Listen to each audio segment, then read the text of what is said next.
8 कर्म में से 4 कर्म ज्ञानावर्णीय, दर्शनावर्णीय, वेदनीय और मोहनीय कर्म, ये आप श्रवण कर चुके हैं।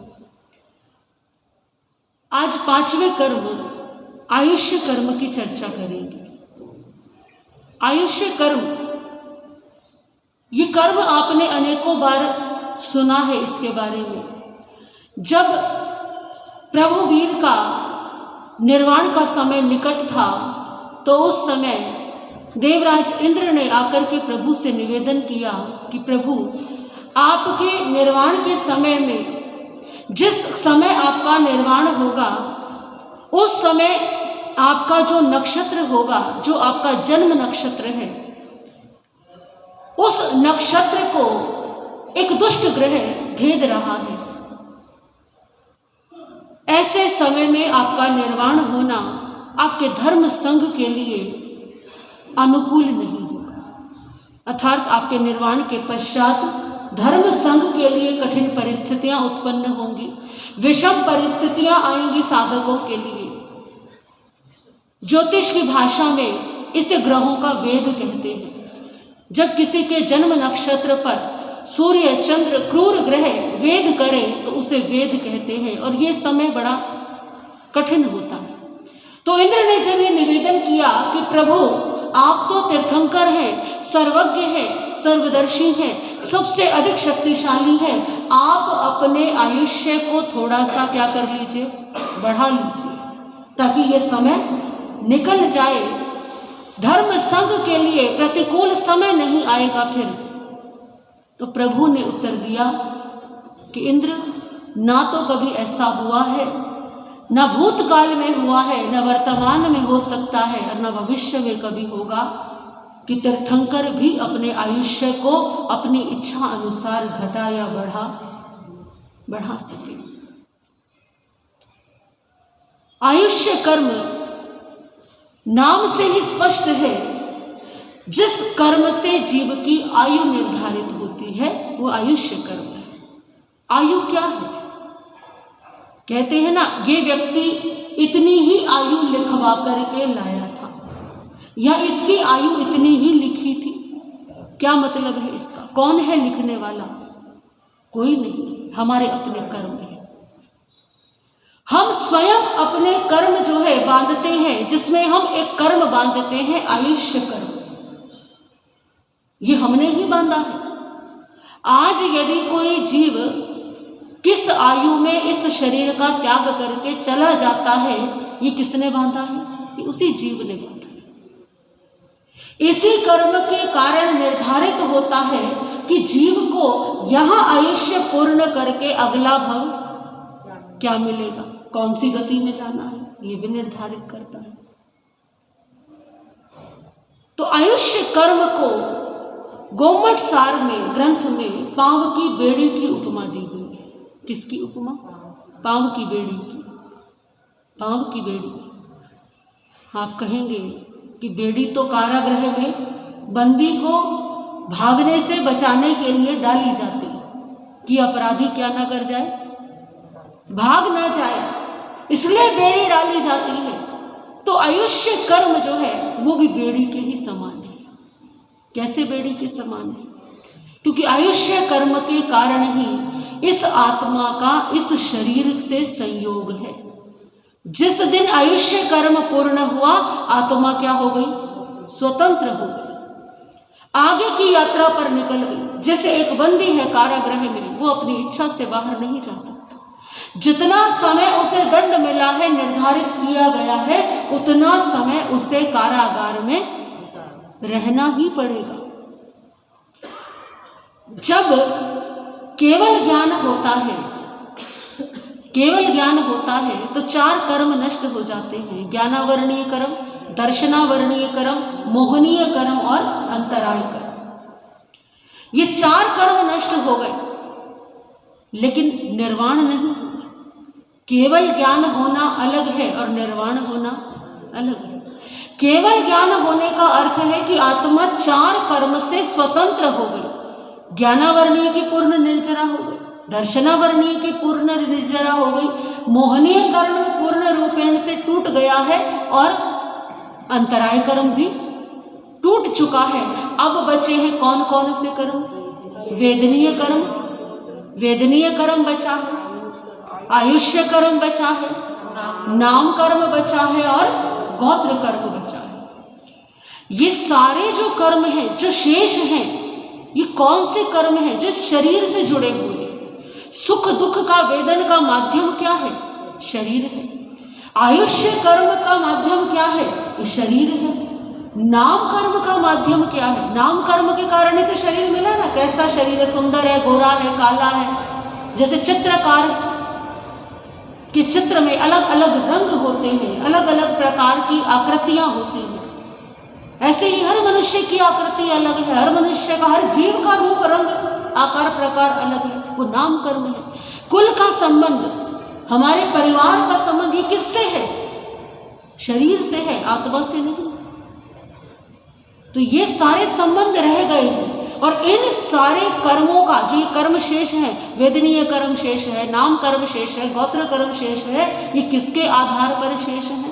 ये आयुष्य कर्म के आधार पर शेष है। जिस समय, जिस क्षण ये आयुष्य कर्म पूर्ण होगा, उस दिन वेदनीय कर्म भी, नाम कर्म भी और गोत्र कर्म सब क्या हो जाएंगे? सब छूट जाएंगे। तो आयुष्य कर्म पांव में बेड़ी के समान, क्योंकि केवल ज्ञान होने के पश्चात भी यदि आत्मा इस शरीर के साथ है, वो केवल किसके कारण? आयुष्य कर्म। मुख्य कारण आयुष्य कर्म है। जब आयुष्य कर्म का क्षय हो गया, टूट गया आयुष्य कर्म, उसी क्षण क्या हो गया? ये शरीर छूटा और निर्वाण हो गया। आत्मा सिद्ध, बुद्ध और मुक्त हो। तो ये आयुष्य कर्म है। आयुष्य कर्म दो प्रकार का होता है। आयु दो प्रकार की, एक सोपक्रम और एक निरुपक्रम। सोपक्रम आयु और निरुपक्रम आयु में क्या अंतर है? देखिए, इस संसार में कितनी गतियां हैं? 4 गतियां। इन 4 गति में ही आवागमन है। जन्म और मरण किन में है? इन चारों गतियों में ही है। जो सिद्ध गति है, वहां से तो वापस लौट करके आना ही नहीं होता। वहां का अर्थ तो क्या है कि जन्म और मरण से मुक्त हो गए। तो सोपक्रम आयु और निरुपक्रम आयु, सोपक्रम आयु कहते हैं कि मनुष्य और तिर्यंच की होती है। मनुष्य और तिर्यंच की आयु कैसी है?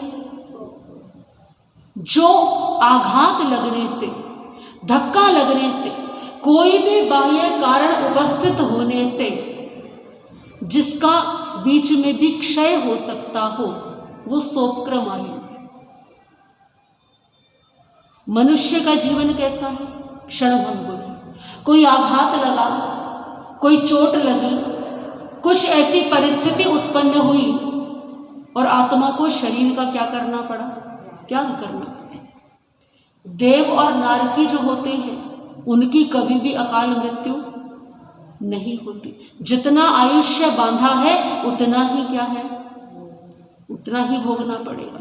लेकिन मनुष्य और तिर्यंच के साथ तो ऐसा नहीं है। तो मनुष्य और तिर्यंच की एक सामान्य बात है ये। हर मनुष्य जो है वो सोपक्रम आयु वाला नहीं है, लेकिन एक सामान्य बात कही गई, सामान्य उदाहरण दिया गया कि जो मनुष्य की आयु है वो ऐसा हो सकता है कि कोई बाह्य कारण उपस्थित हो और वो आयु बीच में ही एक साथ, जो उस आयुष्य कर्म के पुद्गल है, वो एक साथ भोग लिए जाए। उदाहरण दिया गया, कैसे भोग लिए जाए? जैसे एक रस्सी है, एक छोर पर उसमें अग्नि प्रज्वलित की गई, तो उस रस्सी को जलने में क्या लगेगा? समय लगेगा। धीरे धीरे धीरे धीरे वो अग्नि अंतिम छोर तक पहुंचेगी। परंतु उसी रस्सी को एक साथ बांध करके और एक साथ जला दिया जाए तो कितनी देर में जल जाएगी? उसी तरह से जो आयुष्य कर्म के जो पुद्गल हैं, जब वो कम समय में एक साथ भोग लिए जाते हैं तो अकाल मृत्यु भी संभव है। तो मनुष्य की आयु, मनुष्य का जीवन ऐसा है और तिर्यंच का जीवन ऐसा है। कौन से जीव ऐसे हैं जिनकी आयु निरुपक्रम है, यानी कोई आघात लगने से, कोई चोट लगने से, कोई भी बाह्य कारण उपस्थित होने से उनकी मृत्यु नहीं हो सकती। कष्ट मिल सकता है, पीड़ा हो सकती है, दुख तकलीफ मिल सकती है, लेकिन मृत्यु नहीं हो सकती। देवों की आयु निरुपक्रम आयु होती है। देवलोक के देवों की आयु क्या होती है? निरुपक्रम, यानी कि किसी आघात से, किसी शस्त्र से, किसी भी बाह्य कारण से अपने आयुष्य को कम समय में पूर्ण नहीं कर सकते। जितना है उतना ही रहेगा। नारकी की आयु भी निरुपक्रम आयु ही होती है। इसीलिए कहा जाता है कि नरक के जीवों का आयुष्य जितना है उतना कष्ट उन्हें भोगना ही पड़ेगा, उसके बिना छुटकारा नहीं। तीर्थंकर की आयु, ये भी निरुपक्रम आयु होती है, यानी तीर्थंकरों की भी कभी भी अकाल मृत्यु नहीं हो सकती। चक्रवर्ती, बलदेव, वासुदेव आदि जो उत्तम पुरुष हैं, जो श्लाघनीय पुरुष हैं, उनकी भी कभी अकाल मृत्यु नहीं होती। चरम शरीरी जीवों की भी आयु जो है निरुपक्रम आयु होती है। चरम शरीरी जीव कौन से होते हैं? चरम यानी कि अंतिम, शरीरी यानी शरीर, जिनका जो धारण किया हुआ ये शरीर है, ये अंतिम शरीर हो, यानी कि इसी शरीर से जो सिद्ध, बुद्ध और मुक्त हो जाएंगे। अब इसके बाद अगला शरीर धारण, क्योंकि सिद्ध आत्मा तो शरीरी नहीं होती, वो तो क्या है? अशरीरी है, कोई रंग रूप आकार नहीं है।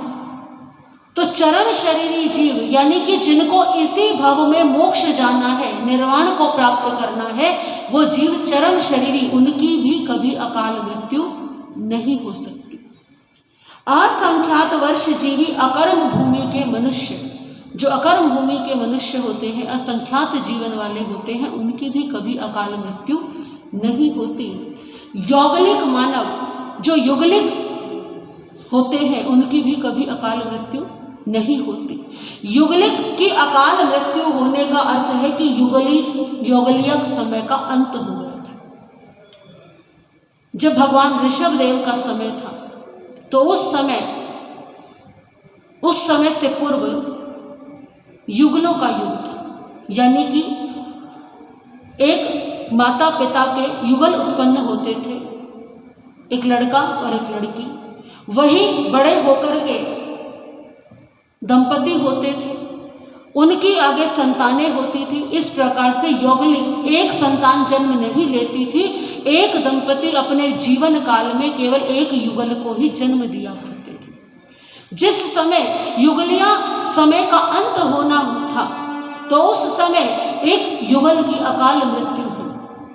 तो इसका अर्थ क्या है कि अब युगलिया समय क्या हो गया है? समाप्त हो गया। ये तीसरे आर्य तक भगवान ऋषभ देव के समय आते आते ये युग समाप्त होने को था, अपने अंतिम समय में था। तो जो यौगलिक होते हैं उनकी भी कभी अकाल मृत्यु नहीं होती, और यौगलिक तिर्यंच, जो उस समय के तिर्यंच होते हैं, उनकी भी अकाल मृत्यु नहीं होती। बाकी जो सामान्य मनुष्य और सामान्य तिर्यंच होते हैं, उनकी अकाल मृत्यु हो सकती है, और उसके कारण भी बताए गए हैं कि क्या क्या कारण हो सकते हैं। ठणांक सूत्र के अंदर 6 कारण बताए गए हैं। पहला कारण अध्यवसाय के कारण, हर्ष से, शोक से, भय से, मोह, इनके अतिरेक से, प्रबल मानसिक आघात लगने से मनुष्य या तिर्यंच की आयु क्या हो सकती है? समाप्त हो सकती है। कोई बहुत हर्ष में है, बहुत प्रसन्न है और आघात लग गया। कोई बहुत दुखी है, शोक में है, बहुत पीड़ा में है, मानसिक पीड़ा से गुजर रहा है। भय के कारण कोई बहुत डरा हुआ है, किसी को डर के कारण आघात लगे, मानसिक आघात। मोह के कारण, राग आदि के अतिरेक के कारण जब प्रबल मानसिक आघात लगता है, उदाहरण आप समझेंगे कि जैसे सोमिल ब्राह्मण के साथ हुआ। ऐसा नहीं है कि आज ही जो है आघात लगते हैं और आज ही अकाल मृत्यु होती है। उस समय में भी ऐसा हुआ करता था। अंतर केवल इतना है कि आज डॉक्टरी भाषा में उसे हार्ट अटैक कहते हैं, किसी को ब्रेन स्ट्रोक हो गया, किसी को हृदय गति रुक गई, परंतु ये कारण पहले ही हुआ करते थे। बहुत बहुत कोई व्यक्ति दुखी है, बहुत दुखी है, अचानक से क्या हो गया, जीवन समाप्त अपने आप। कोई बहुत प्रसन्न है, उस प्रसन्नता को ही संभाल नहीं पाया, और यह इतना अधिक तीव्र हर्ष और बहुत अधिक तीव्र रोष जो होता है ना, वो राग और द्वेष के कारण ही संभव है। दूसरा कारण निमित्त। निमित्त कैसे? विष के निमित्त से किसी ने जानबूझकर या गलती से भूलवश विष का सेवन कर लिया, जहर खा लिया, या जहर मिली हुई कोई वस्तु खा ली।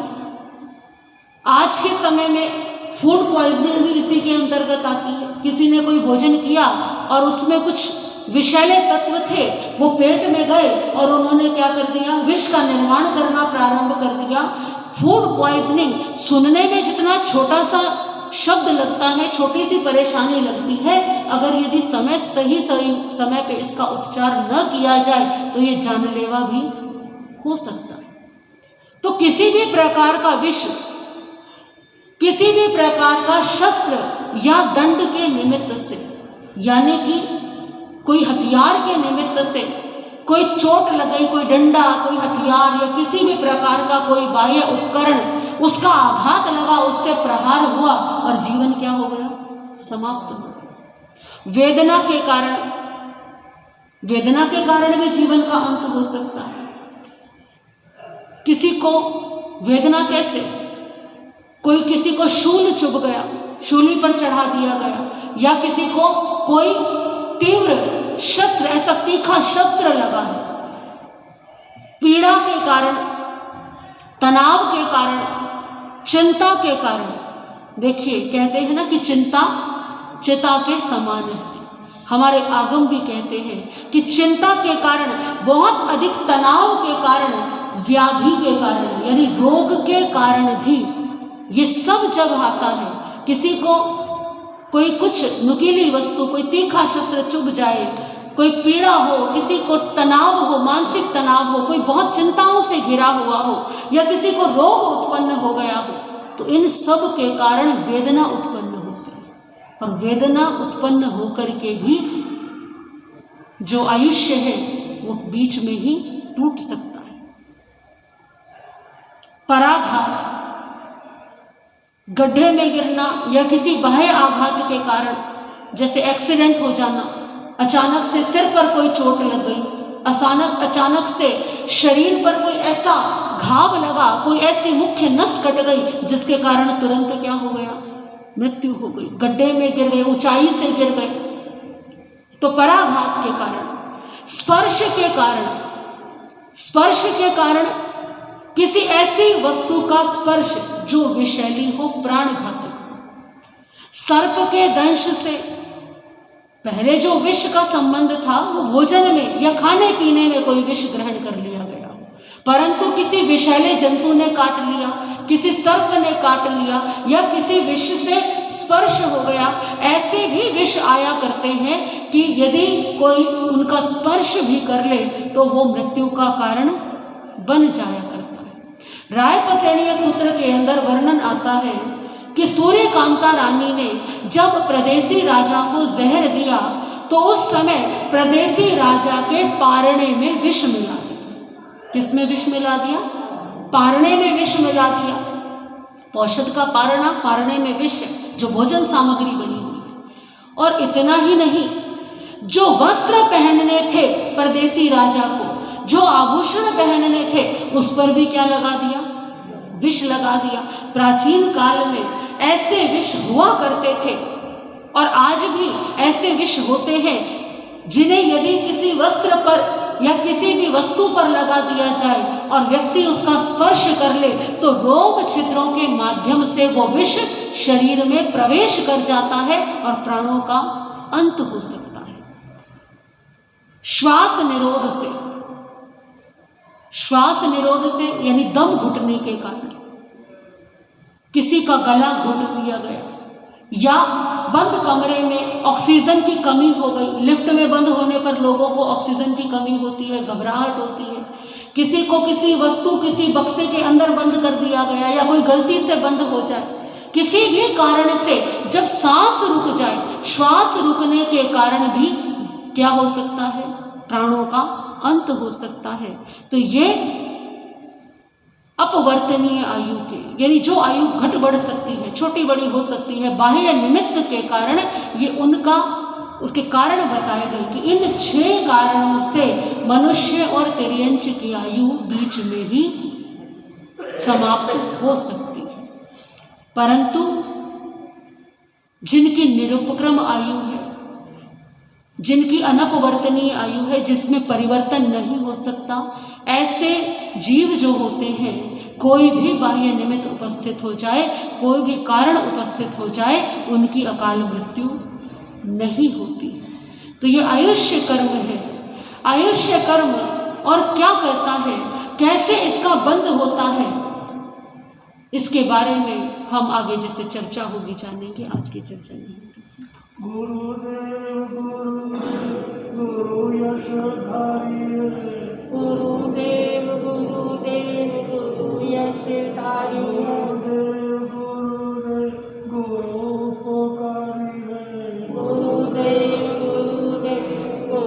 उपकारी है, गुरु जी के चरणों में वंदना हमारी, गुरु जी के चरणों में वंदना, गुरु जी के चरणों में वंदना हमारी, गुरु जी के चरणों में वंदना हमारी। उपाध्याय पूज्य गुरुदेव के चरणों में सादर से भक्ति वंदना करने के पश्चात परम श्रद्धेय माँ सती जी, धर्मानुरागी भाइयों, माता एवं बहनों, इस संसार में 2 प्रकार के झूले हैं। एक झूला तो दौड़ा घूमता रहता है, तो एक झूला वो है, एक झूला ऊपर जाता है, एक झूला नीचे रहता है, और 2 झूले बीच में रहते हैं। ऐसा झूला भी होता है, एक झूला तो ऊपर होगा और एक झूला ठीक नीचे होगा, और 2 झूले बीच में होंगे। ये संसार जो है झूले की तरह है, 4 गति रूप झूला है। ये संसार भी 4 गति रूप झूला है। ऊपर का जो झूला है वो है देवलोक का, और नीचे का जो झूला है वो है नरगति का, और बीच के झूले तिरंत और मनुष्य, तिरंत गति और मनुष्य गति का झूला बीच का झूला है, और नीचा जो झूला है वो है नरक का, ऊपर जो झूला है वो है देवलोक का झूला, और उससे ऊपर है मोक्ष। ये संसार का झूला 4 गति रूप है, और 4 गति में भी देखा, जो ज़्यादा पुण्य करेगा ऊपर के झूले में जाएगा, और जो अधिक पाप करेगा वो नरक के झूले में जाएगा, नीचे जाएगा।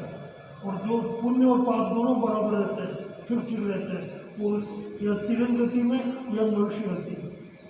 ये 4 गति रूप झूला है, और ये पुण्य और पाप का खेल है। और पुण्य का ज़्यादा बंद होगा, पुण्य का अधिक पुण्य होगा देवलोक में, और अधिक पाप किया तो नरक में। और तिरंत और मनुष्य का झूला जो है पुण्य और पाप का समान होता है, कम अधिक चलता है। ये 4 गति रूप ये संसार का झूला है। अभी हम मनुष्य गति के झूले में ऊपर भी जा सकते हैं और नीचे भी जा सकते हैं, और वही बात तिरंत के अंदर, तिरंत ऊपर भी जा सकता है और तिरंत नीचे भी जा सकता है।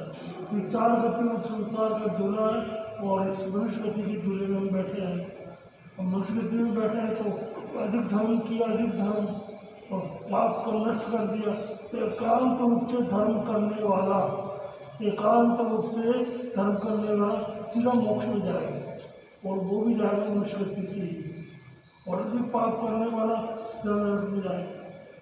ये पुण्य पाप का ही खेल है, ये सारा संसार पुण्य और पाप का खेल है। अधिक पुण्य किया तो ठीक नरक मिल जाएगा, और अधिक पाप किया तो नरक मिल जाएगा। और पुण्य और पाप का संतुलन रहता हो या देवगति या तो मनुष्य गति या तिरंग गति मिलेगी। ये 4 गति में संसार में झूल रहे हैं। तो आप सोचो कि हमारे द्वारा पुण्य अधिक हो रहा है, पाप अधिक हो रहा है, धर्म अधिक हो रहा है। पुण्य अलग विषय है और पाप का अलग विषय है, और धर्म का विषय अलग है। हमारे जीवन में ज़्यादा पुण्य हो रहा है, पाप हो रहा है या धर्म हो रहा है, सोचो आप। 24 घंटे में धार्मिक प्रवृत्ति ज़्यादा हो रही है या पाप की प्रवृत्ति ज़्यादा हो रही है या पुण्य की प्रवृत्ति ज़्यादा हो रही है? तो हमारे जीवन में ज़्यादा पाप की प्रवृत्ति हो रही है। पाप बहुत करते हैं और पुण्य उससे कम करते हैं और धर्म को और भी कम करते हैं।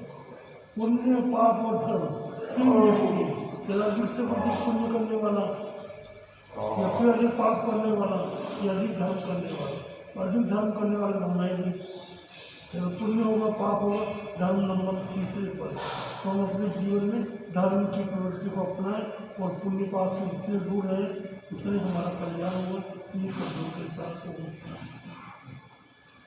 महावीर की वाणी से, महावीर की वाणी से जिसको प्यार हो गया, संसार सागर से वही है पार हो गया।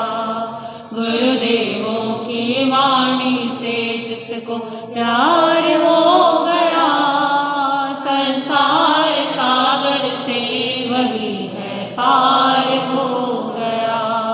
संसार सागर से वही है पार हो गया।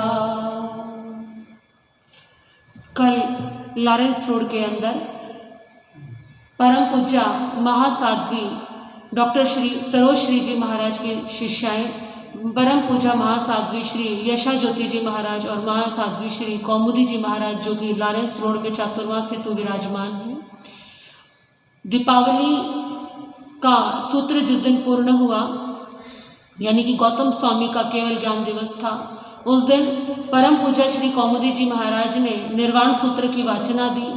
वाचना करने के पश्चात कुछ देर बाद उन्हें आइमिल का पारणा करना था। उससे पहले कुछ जप इत्यादि उनका शेष था, तो वो जप करने लगे।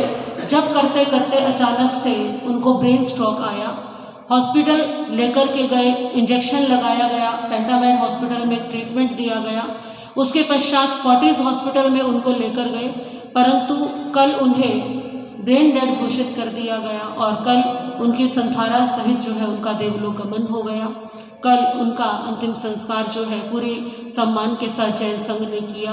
हम भी गुरनी जी महाराज की आज्ञा से पूज्य महासाध्वी जी महाराज के अंतिम दर्शन के लिए गए थे।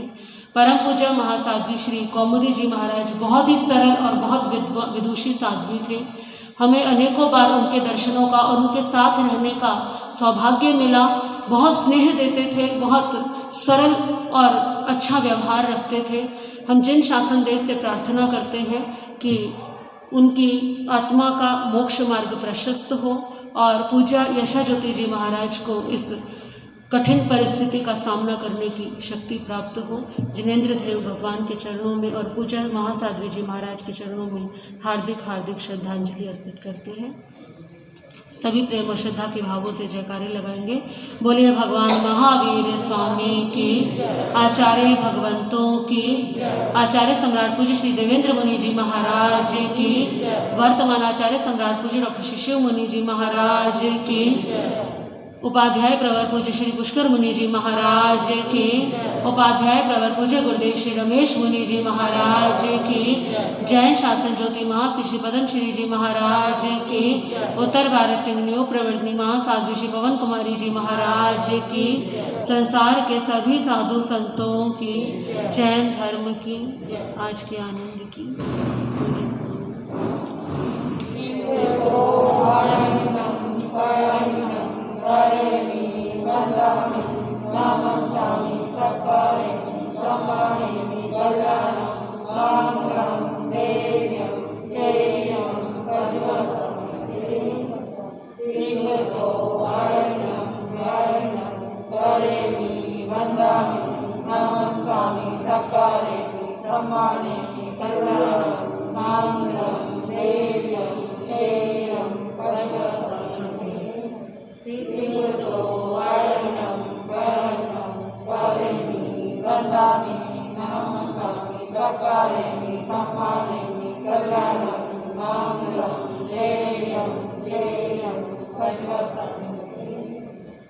चत्तारि मंगलम अर्यंता मंगलम, श्रद्धा मंगलम साहु मंगलम, केवली प्रणतो धमो मंगलम।